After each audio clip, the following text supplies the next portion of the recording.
Chers téléspectateurs de Jama TV, bonsoir et bienvenue dans notre émission Bedondira Guinée. Haray Allah lando newnani en tumbodirgo ka plateau do hande kadi.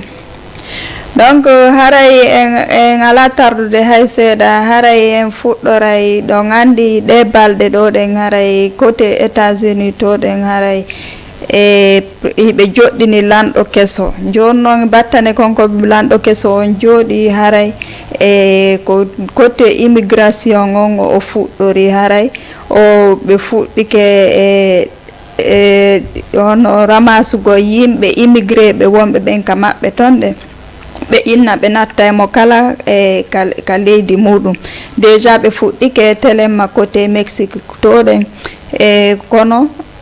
pays ji goo no woodi haray ɗi ɗumanna kono tigi tigi on téléma côté États-Unis on pays ji environnement ji ɗin télen ɗon o fof haray ɓe fuɗɗike ramasugol yimɓe ɓen ɓe artira ɓe naɓa woɓɓe ha ka frontiére ji joni noon haray ɗe mari représentant ɓe guinéen ɓe wonɓe ton ɗe ninneteɓe El Hadji Mamma Saliou Sow haray en yahay heɗitoɗen kamɓe kadi koɓe holli kon téléma immigration on côté ton on. Monsieur Mamadou Saliou Sow jarama. On jarama eɗen e jaam. Jaam tu yettude Allah. Mi weltaniki on ko jaɓuɗon ko yen tindu ka kumpital haray mi andintinayi ko leydi États-Unis woni ko jooɗi ɗon haray on yeehi ton gila l'an 2000 ka tata ɗum heɓinini fanɗi o duuɓi 25 aray mi waɗi on ɗo hito tippude e ko tata kon fonɗo ko ɓuri dabbude États-Unis ton ko fi artirgol yimɓe ɓe ala kaydi ka leyɗe mum mi anda ko honno ɗum fewndori ka sa on fewndiɗo. Naam ko waɗi kon taw mi mi hiwt heɗotoɓe janngoɓe e ndaaroɓe kumpital fof mi landike sta fof no jaam no woniri ni meɗen mari laamu heesu koɓe waɗiri koɓe ɗaɓɓiri laamu ko wigol ɓe nanngay kala bon leydi ɗo jeeya kala wiyaɗo yaltu o yaltaali ɓe nattamo ɓe ara tun noon ɓe fuɗɗi ko ɓe atti kañum président on ko atti toɗɗade ko laamu makko ko waɗowo ɗum ɗon nanngo yimɓe natta ɓe namo Tom Homan ɓay woni laanɗo laamike ñande noogay lewru ndun ɗum koye tenen on ñande noogay goo e talata on ɓe fuɗɗuno ɓe yaltuno nde ñande kisan ɓe fuɗɗi nanngude yimɓe ka wonde yewtude ɗo ni ɓe heɓi 150 nanngaɓe hiɓe yahude e cayɗen fof hiɓe yahude nokkel ɗin fof tentini caye jane ɗe wona New York New Jersey Ohio ko ɓe ɗeɗo tati min nani ko yaha e mum taw. Ok mi anda wano musidɓe men guinéenɓe ɓen ko honno ɓe fewndori e ndumuradu haa ka wonɗe yewtude ɗo mi nanaali inde guinéen jo nanngaɗo kono noon wano yimɓe naatirɓe ka keerol sakkitorum ɗo buye maɓɓe alaa ko hula fii hon ɗum kala taweteeɗo haa hannde ɗo ɓayñande hiɓe ƴettude sariya keso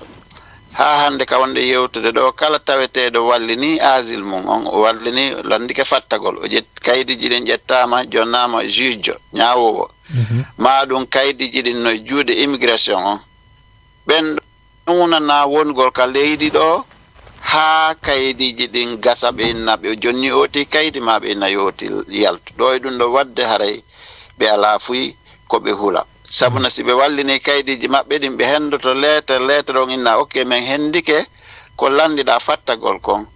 ɗo on haa gaynen min hoolo hiɗa haani jaɓanede fattagol ma haa min inna min salike hiɗa wawi wonde ka leydi ɗo e hoore saria hara yimɓe men ɓen ko tawete e men ko tawete ɗo bonni e leydi ɓen ɗo waɗa yeeso fii nattegol taweteɗo no bonni ka leydi ɗo no hibbi jiijam ma noɓe ma wano noon ma o wiyaɗo yo yaltu o yaltali ɓen kadi no ɗuuɗi ɓen ɗon fof no haani hulude luttuɓe ɓen hana hulde ɓe wawi jokkude golle maɓɓe ɓe yaha l'école ɓe yaha golle ɓe yaaka ɓe hani yaade ɗon fof. Ok, haray ko noone homɓe wona wi'ede yo yaltu? Ko wi'a yo yaltu ko ɓe woni ko wi'a yaltu tawano ka leydi ɗo ɗum heɓi duuɓi ko taweteɗo waɗi ɗuma immigration mum on fop juge on inni attuɗen yaltu leydi ndin ɓen hiɓe yehi million wano million e guluuji. Joni noon ko homɓe ɓe waɗi priorité no wi français ko taweteɓe no bonni e leydi ndin ɓen noon ko ɓe guluuji 600 jeeɗɗo kan e affaire ko ɓe guluuji 600 ko ɓen ɗon waɗa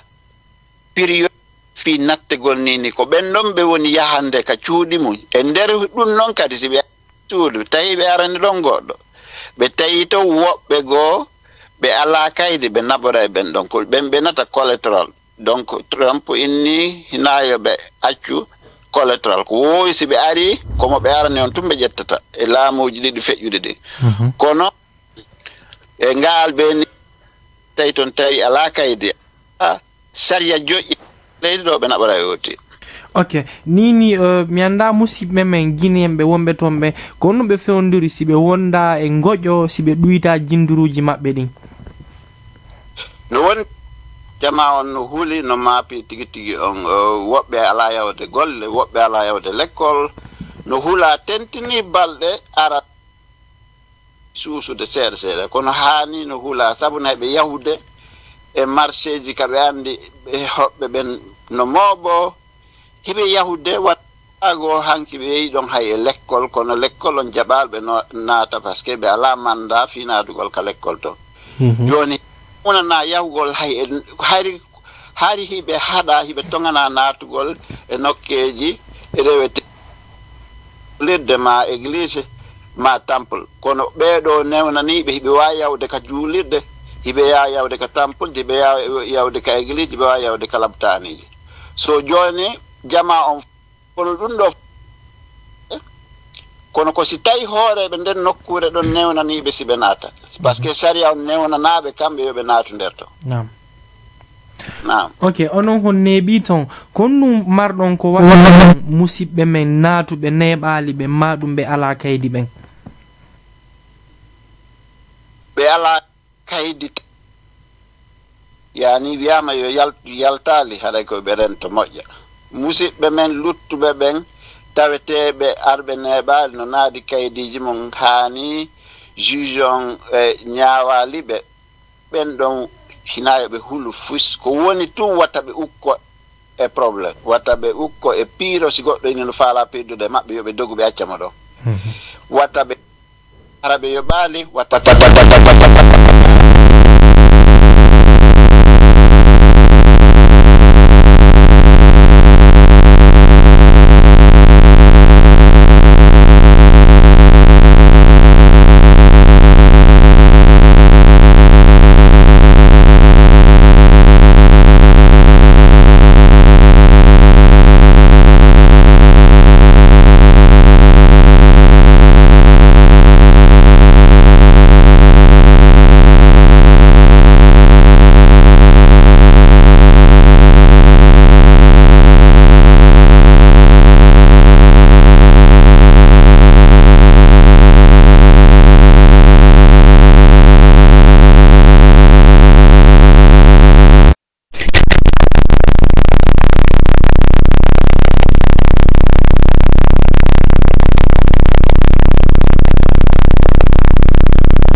Là pour venir rencontrer la première dame de la République, Mama Adja André Touré,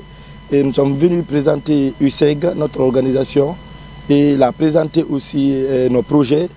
et tout ce que nous voulons faire pour notre pays et pour la jeunesse guinéenne.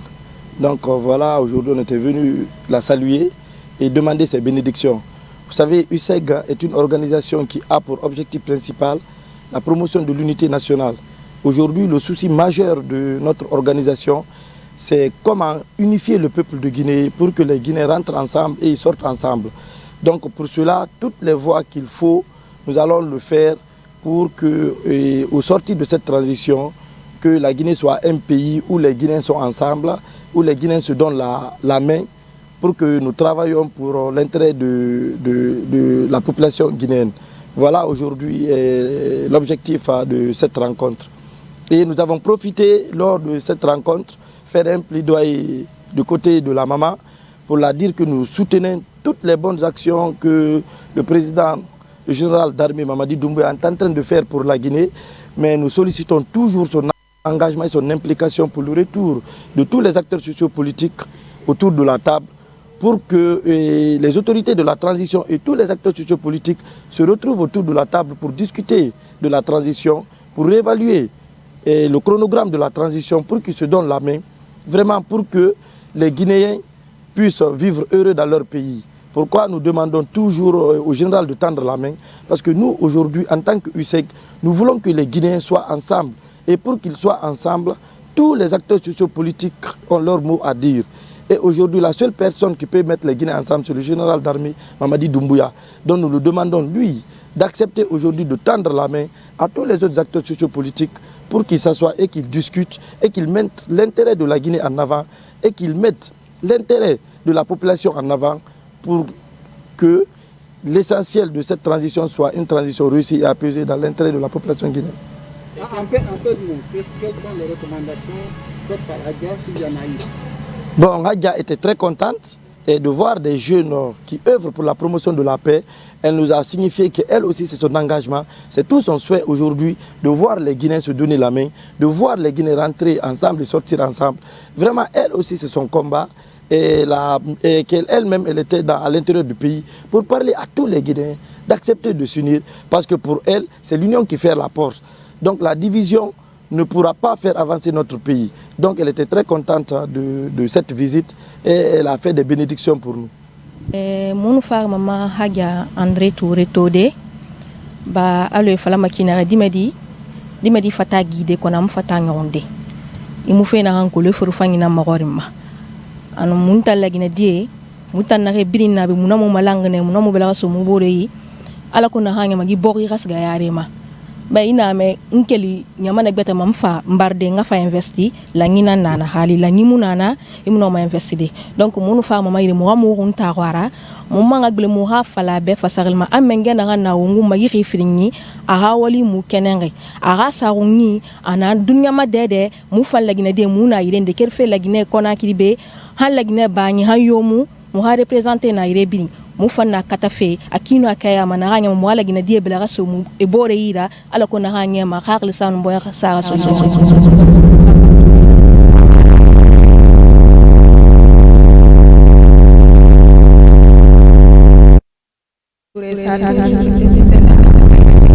son combat l'unité nationale.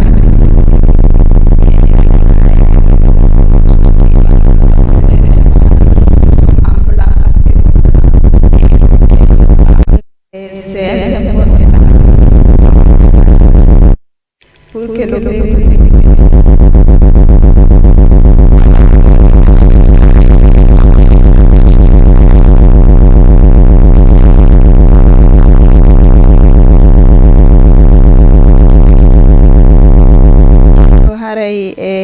communauté guinéenne kadi wonɓe on côté toon ɓen partisan ɓe o parti politique moɓe innata modèle ɗum ko président parti maɓɓe on haaray no wondu ɗum no ka prison donc haaray kamɓe kadi ɓe landino libération makko. Camarades, salut. Merci à tout le monde. Je vous remercie d'être là avec ce froid horrible. Mais vous êtes tous des braves parce que personne n'a été payé pour être là. Nous sommes là pour notre patrie et nous le méritons. Et c'est avec beaucoup de fierté que nous allons mener ce combat jusqu'à la victoire finale. je lance l'appel à tous nos compatriotes qui n'ont pas été ici aujourd'hui. Je vous interpelle. Ce combat, nous devons le mener. La prochaine manif, nous vous invitons tous, que ce soit en Belgique ou en France, partout en Europe, nous devons être présents. Vous savez, nous avons beaucoup de raisons pour manifester. Aujourd'hui, en Guinée, la junte au pouvoir nous a interdit les manifestations. Manifester en Guinée, dans notre cher pays, c'est devenu